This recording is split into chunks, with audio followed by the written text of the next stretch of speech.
Well, my first parish was a very large parish. I was the second curate, as we used to say. So the third priest in the parish. There was the parish priest, and then there were two assistants, and I was the junior assistant. In fact, the parish needed a religious education coordinator, but they couldn't afford a religious education coordinator, so they got a second priest. I was cheaper. And so a lot of what I did when I look back was the kind of stuff a religious education coordinator would do now. In the parish, there were many, many young married couples. And what I was faced into was marital strife, marital bust-up, all the agonising over birth control, and none of that was I equipped to deal with. 25. So I can remember feeling I was floundering so badly in some of these situations. I went and sought advice from a very wise old priest with whom I occasionally had lunch on Saturday. And that was providential, because he gave me advice that I've never forgotten. Simple advice. It wasn't anything, sort of mysterious or mystical. But I had that sense of myself floundering and needing someone else to help me. Now, I'd grown up in a world where self-sufficiency was highly prized. My experience of parish ministry was that I can't do it on my own.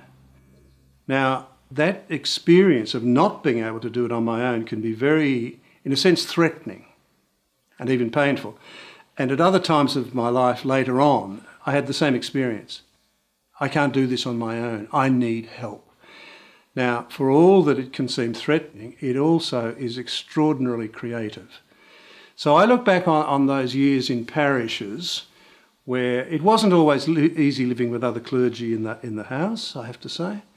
It wasn't easy dealing with real, raw human emotion and highly charged situations like marital bust-up and that sort of thing. And at the age I was, and given the seminary formation I had received, I just was not equipped to be doing much of what I was asked to do.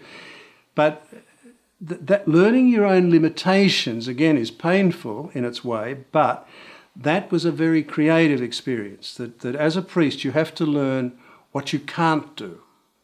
Sometimes you've got to learn to do things you can't do, but other times there's a limit that you have to recognise, a limit to your capacity or to what's appropriate for a priest to do. For instance, I'm not a trained psychologist, and I can't get into areas of psychological counselling that are not my competence. So learning your limitations is also about focusing what a priest is and what a priest does and what a priest does not do, what I can't do and perhaps shouldn't do. So look, I think the 5 years that I had in 3 parishes, I had 2 longer stints in 2 parishes and then 6 months in a third, just as I was preparing to go overseas to study.